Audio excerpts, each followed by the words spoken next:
termasuk kurikulumnya juga kita rancang secara khusus, nanti akan kami jelaskan.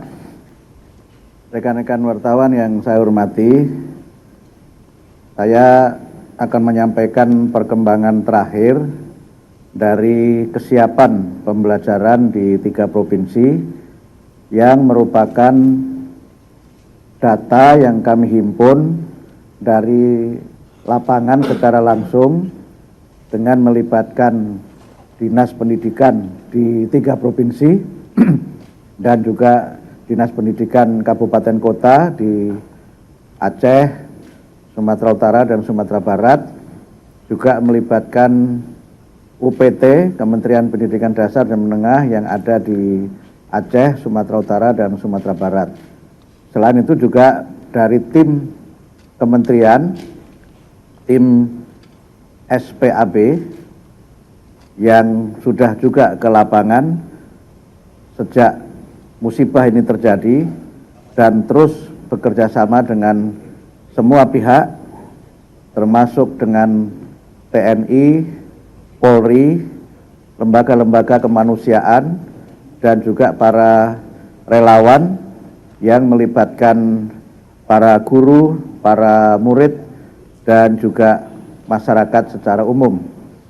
Alhamdulillah dapat kami sampaikan bahwa sampai saat ini kami menyampaikan bahwa jumlah sekolah yang terdampak secara keseluruhan ada 4.149,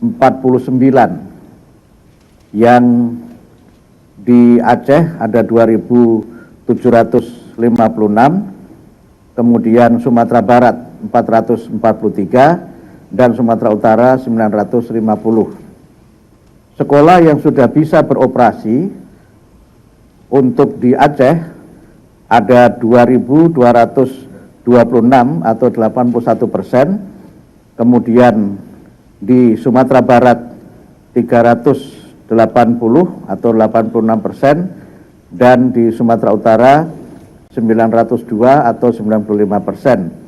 Total keseluruhan sekolah yang sudah bisa beroperasi 85%. Masih ada 54 yang memang belum bisa kita gunakan karena kerusakan yang sangat serius, bahkan sebagian sekolah memang sudah rusak total sehingga mereka harus belajar di tenda, dan sudah kita siapkan 54 tenda, 14 di Aceh, 21 di Sumatera Barat, dan 19 di Sumatera Utara. Kemudian yang masih dalam proses pembersihan ada 516 di Aceh, 42 di Sumatera Barat, dan 29 di Sumatera Utara. Total yang masih proses pembersihan ada 587. Yang proses pembersihan kami sampaikan terus kami lakukan karena memang tingkat kerusakan dan juga dampak dari banjir itu sangat berat, sehingga karena itu prosesnya membutuhkan waktu yang lebih lama dari sekolah-sekolah yang lainnya. Kemudian yang berikutnya, selama proses ini kami melakukan beberapa kegiatan untuk memastikan bahwa anak-anak dapat belajar yang kita rencanakan dimulai pada 5 Januari yang akan datang. Meskipun memang karena kondisi yang berbeda-beda, maka mereka tidak harus belajar sebagaimana yang normal, artinya mereka boleh saja tidak pakai seragam, boleh saja mereka tidak pakai sepatu dan yang lain-lainnya, termasuk kurikulumnya juga kita rancang secara khusus, nanti akan kami jelaskan. Kami sudah memberikan bantuan untuk sekolah terdampak bencana. Untuk di Aceh kita memberikan bantuan school kit untuk 15.500, kemudian di Sumatera Barat 5.000, Sumatera Utara 6.500, jumlah total 27.000. Kemudian tenda 78 di Aceh, 22 di Sumatera Barat, dan 47 di Sumatera Utara, total 147. Kemudian ruang kelas darurat ada 100 di Aceh, kemudian Sumatera Barat 30, Sumatera Utara 30, dan total 160. Dana operasional pendidikan darurat yang sudah kami serahkan seluruhnya ada 25 miliar 915 juta, untuk di Aceh 11 miliar 295 juta, di Sumatera Barat 8 miliar 540 juta, dan di Sumatera Utara 6 miliar 80 juta. Kemudian dukungan psikososial untuk Aceh ada 300 juta, kemudian Sumatera Barat 200 juta, dan Sumatera Utara 200 juta, total 700 juta rupiah. Kemudian untuk bantuan buku, di Aceh kami telah memberikan bantuan untuk 90.000 eksemplar buku, di Sumatera Barat 70.000 eksemplar buku, dan di Sumatera Barat 50.000 eksemplar buku, total 212.000 eksemplar buku. Selanjutnya, kami juga memberikan bantuan untuk guru-guru yang terdampak. Ini ada datanya yang mungkin bisa kita baca. Total untuk Aceh, grand totalnya adalah 15 miliar 722 juta untuk 7.861 guru. Kemudian di Sumatera Barat 5 miliar 590 juta untuk 2.795 guru. Kemudian di Sumatera Utara itu 11 miliar 566 juta untuk 5.783 guru. Kemudian Jawa Timur ini khusus untuk Lumajang itu 56 juta untuk 28 guru, totalnya adalah 16.467 guru yang menerima, dan total yang sudah kami salurkan 32 miliar 934 juta. Ini transfer langsung ke rekening masing-masing guru dan sudah kami transfer. Sekarang masih proses karena memang ada beberapa yang membutuhkan waktu cukup lama karena jumlahnya cukup besar. Tapi ini bukan akan, tapi sudah mulai proses kita transfer untuk guru-guru itu. Berikutnya, nah terkait dengan pembelajaran dalam masa sekarang ini ada 3 skenario yang sudah kami rancang untuk nanti diterapkan di semester genap tahun 2026. Untuk tanggap darurat 0 sampai 3 bulan itu penyesuaian kurikulum, minimum esensial kurikulum disederhanakan menjadi kompetensi esensial seperti literasi dasar, numerasi dasar, kesehatan dan keselamatan diri, dukungan psikososial, dan informasi mitigasi bencana. Kemudian juga pengembangan bahan belajar darurat, metode pembelajaran yang bersifat adaptif, artinya sangat fleksibel metode pembelajarannya. Kemudian dukungan psikososial terintegrasi dalam pembelajaran. Kemudian asesmen yang sangat sederhana, tidak ada asesmen formatif atau sumatif yang kompleks, fokus pada kehadiran, keamanan, dan kenyamanan murid. Kemudian untuk skenario 3 sampai 12 bulan, karena beberapa sekolah harus dibangun lagi dan membutuhkan waktu yang cukup lama, kurikulum adaptif berbasis krisis, integrasi, mitigasi bencana ke mata pelajaran yang relevan, kemudian program pemulihan pembelajaran, pembelajaran fleksibel dan diferensiasi, jadwal disesuaikan dengan kondisi siswa yang mungkin masih mengungsi, penerapan blended atau hybrid learning jika memungkinkan, dan pengelompokan berdasarkan tingkat capaian murid. Kemudian sistem asesmen dalam masa transisi, asesmen berbasis portofolio atau unjuk kerja sederhana, remedial berkelanjutan untuk murid berdampak berat, penilaian perkembangan sosio-emosional murid. Kemudian untuk pemulihan lanjutan 1 sampai 3 tahun, karena beberapa sekolah ada yang memang betul-betul hilang dan harus dibangun sekolah baru yang memang waktunya membutuhkan waktu lebih dari 1 tahun, maka mereka belajar dengan integrasi permanen pendidikan kebencanaan, penguatan kualitas pembelajaran, dan pembelajaran inklusif berbasis ketahanan, serta sistem monitoring dan evaluasi pendidikan darurat. Ini yang terkait dengan pembelajaran yang nanti kita rencanakan dimulai pada tanggal 5 Januari yang akan datang. Saya kira itu secara umum, dan ini adalah foto-foto yang menggambarkan kondisi sekolah-sekolah yang ini kondisi sebelum dan sesudah yang kami tampilkan di beberapa kabupaten kota, dan foto ini diambil langsung dari lapangan oleh tim kami yang memang sejak awal sudah berada di lapangan dan bekerja sama dengan Dinas Pendidikan, dengan berbagai organisasi dan juga UPT kementerian yang ada di masing-masing provinsi, serta para relawan dari berbagai organisasi dan berbagai komunitas pemerhati pendidikan. Saya kira demikian dapat kami sampaikan secara umum. Terima kasih, mudah-mudahan bermanfaat. Baik, terima kasih Bapak Menteri. Jadi beberapa hal tadi yang sudah disampaikan yang mungkin paling penting mungkin bisa kami rekap ulang bahwa sudah 85% ya. Kesiapan infrastruktur pendidikan, dan kita harapkan tentu saja ini bisa kembali menunjang proses pemulihan tidak hanya fisik, tidak hanya proses belajar mengajar, tapi psikososial dari anak didik yang berada di daerah terdampak. Baik, mohon izin kita buka Silahkan pertanyaan. Untuk mungkin ini kita batasi dulu 4 pertanyaan, silahkan dari teman-teman media.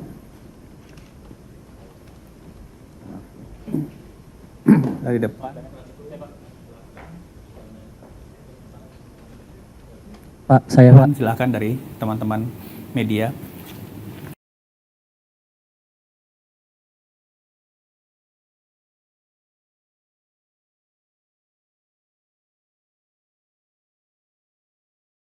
Kegiatan belajar mengajar di sana. Oke, gitu. Terus yang kedua Pak, penekanan saja untuk sekolah-sekolah ini akan direhab lagi itu sampai kapan gitu Pak? Nanti pemulihannya gitu Pak. Terima kasih banyak. Oke. Langsung saja supaya tidak lupa ya karena faktor usia.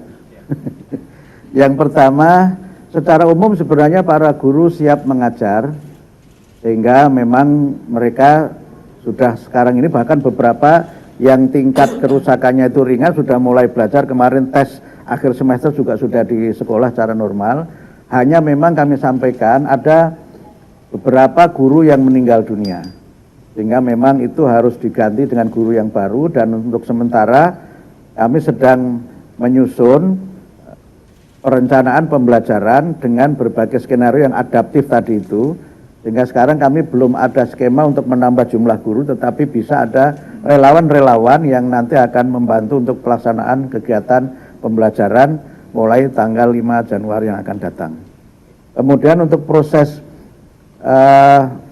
pembangunan kembali itu, sekolah-sekolah yang rusak kami prioritaskan untuk mendapatkan dana revitalisasi tahun 2026. Dan memang prosesnya akan bervariasi menurut tingkat kerusakan sekolah. Karena beberapa memang ada yang sekolahnya sudah hilang semuanya, dan itu harus direlokasi di tempat yang baru. Atau ada sekolah yang memang dia rusak sebagian, sehingga nanti ada yang memang berupa pendirian unit sekolah baru, ada yang merupakan penambahan ruang kelas baru, atau ada yang hanya rehab saja. Yang ini memang bervariasi antara satu sekolah dengan yang lain, tapi sekarang data sudah kami himpun dan kami sudah membuat pemetaan untuk anggaran tahun 2026. Prioritasnya adalah untuk daerah terdampak bencana di Sumatera dan di Lumajang, Jawa Timur. Jadi untuk waktu penyelesaian tergantung dari tingkat kerusakan. Betul. Tapi semuanya dimulai di awal tahun 2026. Ya, insya Allah Februari sudah bisa kita mulai. Yang di belakang silakan. Terima kasih. Terima kasih. Selamat sore, Prof. Selamat sore, Pak. Ini terkait dengan kemarin sempat ada konferensi pers juga dengan Menko PMK, itu menyebutkan ada 3.100, tapi hari ini ternyata ada update seperti itu Bapak terkait dengan sekolah rusak. Nah, apakah ini ada kemungkinan potensi tambahan dari sekolah yang rusak, mengingat ada 22 desa yang tercatat memang tersapu habis seperti itu. Ya. Tentunya empati mengarah ke sana. Lalu berikutnya juga terkait ini Pak, tadi disebutkan ada dana yang dikeluarkan untuk pemulihan bagi teman-teman guru, rekan-rekan guru. Ya. Nah, di sana sudah ada puluhan miliar. Mungkin boleh dapat didetailkan apakah salah satunya merupakan dukungan mental seperti bantuan untuk menerima fasilitas psikolog atau psikiater, karena memang kita tahu ini pasti memberikan trauma juga tersendiri bagi para guru Seperti itu. Terima kasih Pak. Ya, baik. Jadi data-data memang masih terus kita himpun, data masih dinamis, sehingga karena itu kami terus menghimpun data dan yang kami sampaikan ini adalah update terakhir dari lapangan yang kami terima dari tim kami yang memang langsung berada di lokasi musibah. Nah, yang kedua terkait dengan guru, kami sejak awal sudah bekerja sama dengan HIMPESI, jadi Himpunan Psikolog Indonesia, untuk memberikan layanan psikososial kepada tidak hanya pada para guru tapi juga pada murid. Bahkan sebagian juga kami memberikan layanan psikososial kepada orang tua, karena banyak di antara orang tua yang kehilangan anak-anaknya, karena banyak di antara korban juga adalah anak-anak. Dan tim psikososial ini juga selain bekerja sama dengan himpunan psikologi juga banyak yang berasal dari organisasi kemanusiaan, misalnya dari MDMC Muhammadiyah ada juga psikolognya, kemudian berbagai organisasi itu alhamdulillah bekerja sama dengan kami untuk memberikan layanan psikologis kepada para guru, para murid, bahkan juga pada orang tua. Terutama memang kami mendapatkan laporan dari lapangan, sekarang kan situasinya masih sering terjadi hujan, ada yang begitu hujan itu langsung mengalami ketegangan psikologis, sehingga memang situasinya masih terus kita pantau, tapi kami berusaha untuk selain memberikan dukungan yang bersifat psikososial, kita juga terus mendampingi dan memberikan bahan-bahan bacaan serta melakukan rekonstruksi untuk memastikan kegiatan pembelajaran berjalan, walaupun memang tidak seluruhnya bisa diselenggarakan seperti kalau situasinya normal. Ini juga menjawab beberapa pertanyaan di hari sebelumnya tentang kontinuitas dari program psikososial, Prof. Betul, ya. Kemarin kita menyampaikan ada dari relawan, dari Polri juga, Kemkes, dan hari ini Bapak Menteri menyampaikan juga dari Kemdikdasmen juga ada program yang rutin akan menyampaikan atau melaksanakan program-program psikososial, sehingga kita harapkan tidak hanya anak didik ya Prof ya, tetapi juga orang tua dan juga bahkan mungkin para pengajar yang juga mungkin kehilangan anggota keluarga. Baik, yang lain? Tadi satu, oke, monggo silakan. Terima kasih Pak, saya Lintang dari Antara. Pertanyaannya satu saja Pak, dengan terjadinya bencana di Indonesia ini Pak, mungkin ke depan akan dipertimbangkan oleh Kemdikdasmen untuk menambahkan kurikulum khusus Pak untuk mitigasi bencana bagi para siswa. Nah, itu seperti apa? Mungkin bisa mengambil contoh dari negara Jepang mungkin ya Pak yang sudah melakukannya. Itu nanti Kemdikdasmen skemanya seperti apa? Apakah mungkin bekerja sama di BNPB atau bagaimana Pak? Itu saja, terima kasih. Sebenarnya kami sudah punya satu unit di kementerian yang tadi saya sebut SPAB, Satuan Pendidikan Aman Bencana, itu sudah ada di kementerian, dan kami di dalam beberapa kajian memang akan terus meningkatkan ini, tapi tidak dalam bentuk mata pelajaran baru, karena sudah ada bahan-bahan bacaan non-teks yang memberikan kepada murid-murid kita ini pemahaman tentang mitigasi bencana. Bahkan sekarang kami tidak hanya bicara mengenai pentingnya mitigasi, tapi resiliensi bencana.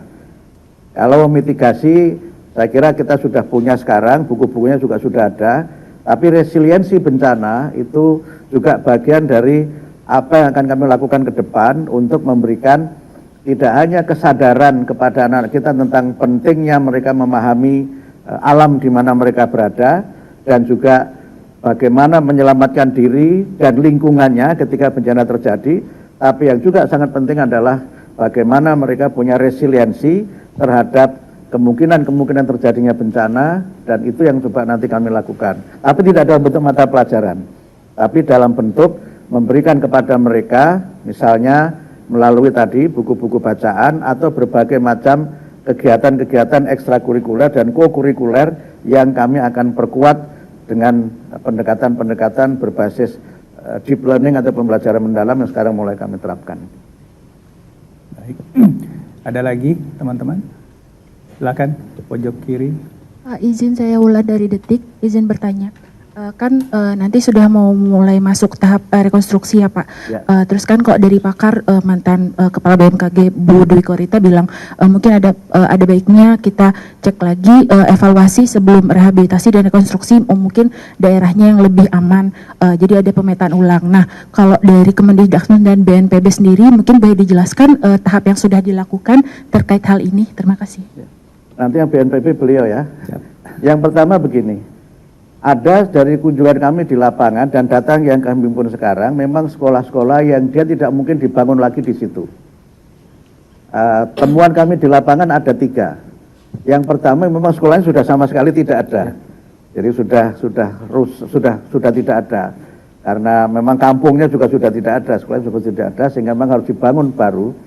Yang kedua sekolahnya masih ada, tapi terletak di daerah yang tidak aman. Saya menemukan itu di Agam, di Tamiang, dan beberapa di Langkat, di Sumatera Utara. Kemudian yang ketiga memang adalah sekolah-sekolah yang dia kondisinya memang sudah sangat rusak. Nah, sehingga harus dibangun baru, tapi tetap di lokasi yang sama. Nah, misalnya di Langkat itu, SD yang saya kunjungi, itu walaupun tidak ada musibah, dia selalu banjir sekolah itu. Karena posisi sekolah lebih rendah daripada posisi jalan.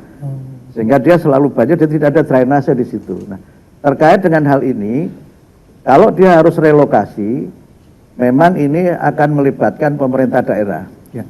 Karena harus mencari lahan baru. Ya. Yang ini memang ada 2 otoritas.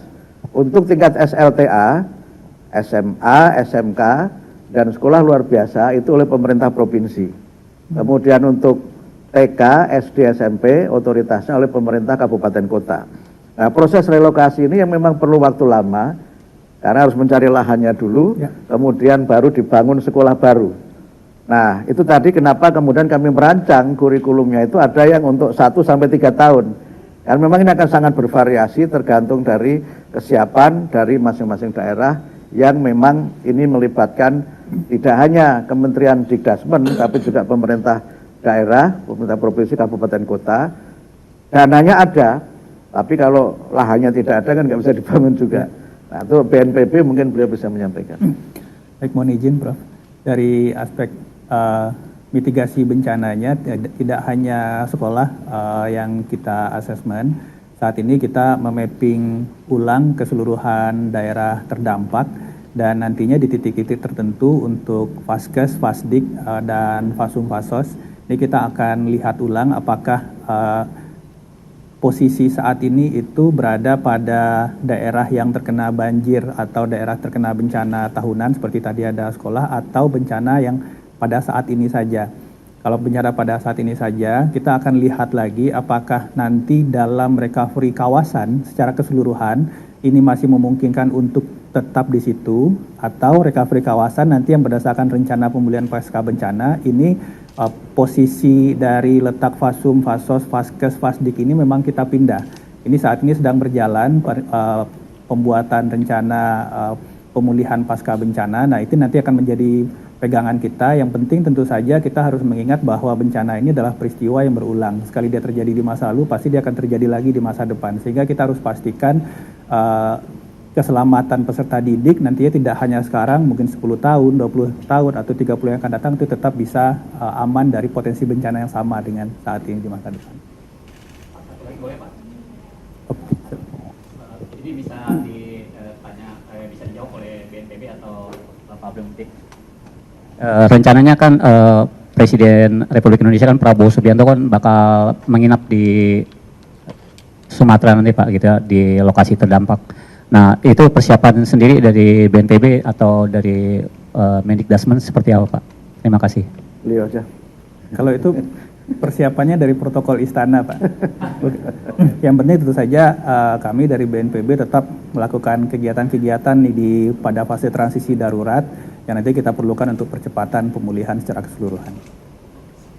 Oke. Ada lagi? Cukup? Cukup. Terima kasih ya teman-teman. Terima kasih. Mudah-mudahan musibah bisa segera teratasi.